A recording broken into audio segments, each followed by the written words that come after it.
Hollywood is known as many things, but above all, it's a luscious parade of riches. Excess to the extreme and embarrassingly flashy things moving at 24 frames a second. With this in mind, the following moments are where directors were clearly let loose to go mad, free to go as over the top as they wanted, almost certainly to the annoyance of the producers. I'm Josh from WhatCulture.com, and these are 9 movie scenes that went completely over the top. Number 9, Mickey Rourke explodes with a tiger. Double team. The 90s was a vastly different time, one in which audiences could see a trailer for a buddy action film starring Jean-Claude Van Damme and Dennis Rodman and not think they had fallen into an alternate dimension. In 1997, it was just another in a long line of oddball pairings. Rodman at this point was at the height of his success as a player and a paparazzi show-off, a controversial figure even then.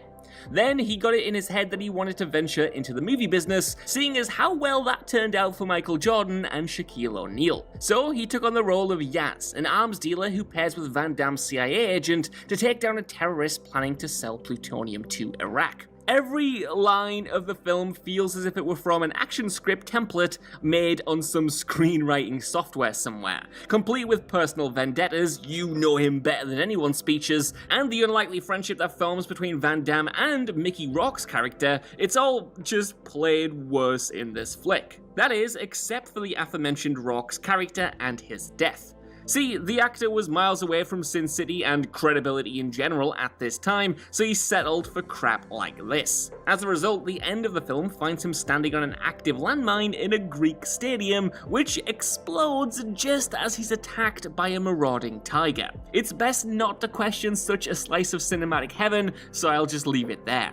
Number 8, Finn dives into a shark's mouth. Sharknado. Sharknado jokes started going around the water cooler before even the movie premiered, but it did do something for the Sci-Fi Network that no other show had done before. It actually got an audience. Many tuned in to vibe on the first entry So Bad It's Good spirit, and for the most part, weren't disappointed. Though its diminished returns upon sequels do make audiences forget just how much goodwill the original earned, and there is still plenty to get a kick out of in Sharknado. But it's also a bit of a bore, with almost a half hour of character development that goes nowhere, and a lot of actors clearly there just to cash a paycheck. What makes it exceptional though is how much payoff there is there in the final act when that finally comes, from the insane junk science to the perfectly timed fall from helicopter to flying shark's mouth. But nothing stands out as much as the epic chainsaw finale. See, after all the Sharknadoes are extinguished, a falling shark heads towards our hero, who is literally called Finn, by the way. Like, do you get it? Finn? Finn like in a shark fin? No one said this movie was subtle. Well, as the shark is falling, he's also running towards it, so he leaps towards it, trusted chainsaw in tow, only to be swallowed whole by a poorly rendered CGI great white. Seconds later though, he's cutting through its innards and rescuing himself. We've seen So Bad It's Good done wrong with snakes on a plane, and this was how it was meant to be. Number 7, stop motion hamburgers, better off dead. 4 years before John Cusack forever became everyone's favourite awkward crush in Say Anything, he was your average teen in standard 80s teen comedies, often as a second or third character. The exceptions, One Crazy Summer and Better Off Dead, were both handled under the sage guidance of director Savage Steve Holland. And you know he's reliable because he's willing to include his nickname right there in the credits. The latter of these, Better Off Dead, finds Cusack in a typical suburban teen environment, except for when he's challenged to take part in a drag race. There's more lunacy, like the unfunny running joke of the newspaper boy who stalks Cusack relentlessly just for a bill of $2, but the moment you know studios became afraid of Savage Steve and just handed him the camera is the fast food stop-motion dance sequence.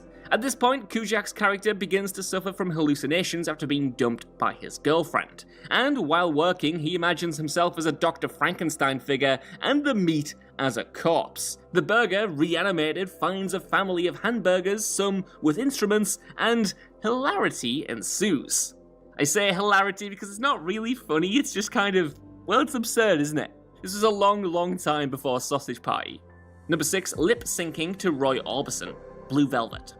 Audiences only vaguely knew what to expect out of Blue Velvet at the time, as it was director David Lynch's first trip into modern American suburbia after his work in art house projects like Eraserhead and, due to Mel Brooks' insistence, big-budget Hollywood films like The Elephant Man. After his failure adapting Dune though, something he did after turning down an opportunity to helm Return of the Jedi, Blue Velvet on paper looked like an interesting thriller. A young all-American boy is walking through a field in Anytown, USA when he suddenly finds an ear. Where did said ear come from? Well, the film turns out to be less interested in that as the camera pans down under the perfectly cut grass lawns to the seedy, insect-filled underbelly. And welcome to where we're spending the rest of the movie with people replacing insects. And leading our descent into sadosexual madness is Dennis Hopper, snorting nitrous oxide and expounding on his love of Pabst Blue Ribbon. And the rabbit hole just gets deeper, until we get to the point where Al from Quantum Leap appears and lip-syncs to Roy Orbison's In Dreams. Oh, and all the while, Dennis Hopper's character is just kind of going nuts in the background. This is the scene where Blue Velvet truly goes bonkers and ratchets the insanity up to the next level. Number 5, the sex scene shootout. Shoot 'em up. The opening scene of Shoot 'em Up finds Clive Owen chewing on a carrot as he witnesses a woman about to give birth fleeing from a hitman. Cartoonishly, he dispatches the thug by stabbing him in the face with the vegetable, which is intentionally goofy, and the carrot was an intentional reference to Bugs Bunny. As you can probably tell from this scene, if nothing else, Shoot 'em Up is a bloody, gory, fast-paced video game / cartoon in live action, with every actor chewing the scenery, particularly villain Paul Giamatti. But the kicker comes about halfway through the never-ending shootout with Owen and damsel in distress Monica Bellucci having sex as killers burst through the door. The thing is, Owen's character doesn't stop shooting or screwing throughout this whole scene. It's so over-the-top goofy that it was actually just flat-out ripped off in the trying too hard Nick Cage romp Drive Angry. Number 4, Death is a Preteen Murderer. Final Destination 2. Final Destination was a perfectly decent little horror movie with a small cast and a premise tailor-made for a standalone X-Files episode. In fact, screenwriter Jeffrey Reddick first pitched it as such, but the studio adopted his idea and then franchised it. The second film, from late former stuntman and Shark Night director David R. Ellis, upped the ante on gore and spectacle and even broke a rule or two along the way. Most notably offing a child in an explosion of blood early on in the film, just to let audiences know that it wasn't screwing around. Now, future films in the series, apart from maybe 3, felt like tired retreads of this one, always trying to outdo the blood and viscera on screen, but this was the rare moment where a mainstream horror felt properly shocking. Number 3, Give Me the Elephant. Darkman. Oddly, the most comic book-like director Sam Raimi ever got was with a film that had no comic book source material. Frustrated with his inability to secure the rights to The Shadow, a 1940s radio character voiced by Orson Welles, Raimi and his brothers set out to create their own comic hero origin story. And everything that you'd later see in his Spider-Man movies is actually kind of present in Darkman. I mean, the scene in which Spidey beats the mugger who killed his Uncle Ben is pretty much shot for shot the scene in which Liam Neeson's Peyton Westlake is beaten by the Mafia here. After this scene, once Westlake is burned beyond recognition and impervious to pain, he goes on a revenge spree, imitating his killers with artificial skin and turning them against one another. As you might have guessed from this director, there are plenty of zany moments along the way, most of them dealing with Westlake's homicidal glee, but the best is when he actually tries to be normal. After perfecting his skin for up to 99 minutes in the sunlight before it melts, he starts courting his former fiancée, eventually taking her to the amusement park. Here he falls into the weirdest fight ever, but Raimi shoots the entire event with all the flair and energy of a panel from Tales of the Crypt or something, much in the way the Creepshow did a decade previous. Number 2, the opening scene, Femme Fatale. Femme Fatale is probably the most misunderstood film in Brian De Palma's filmography, and while some see it as a sleazy Cinemax director slumming it, others praise it as one of his very best. One thing is certain though, it's not what it appears on the tin. It plays to all the director's greatest strengths and interests, complex plotting, voyeurism, and an excellent climax, and constantly has the right audience second-guessing everything.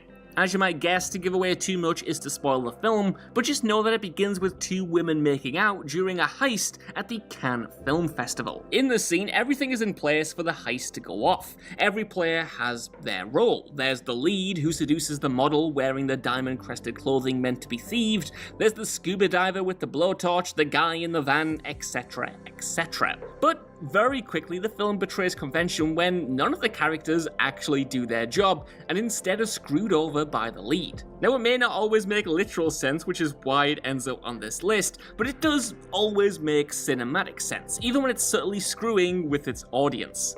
Number 1. Rambo, Conan, and Gandhi, UHF. Nothing serves as convincing evidence that everyone was doing cocaine in the 1980s than Weird Al Yankovic's feature film UHF. At least Weird Al here had the coherency to write a script that did make sense while still including side clips that would work equally well in an era-appropriate Saturday Night Live skit. And it was the producers, presumably also out of their minds, that gave him the green light for this movie. Now a cult classic, Yankovic's work has time to indulge his every whim, from Conan the Librarian to an ultraviolet Gandhi who orders steak medium rare before gunning down his opponents. And to its credit, pretty much every clip tops the one preceding it, allowing a bit of flow to what could have been just a disjointed, crazy mess. Still, it's hard to believe that this got made.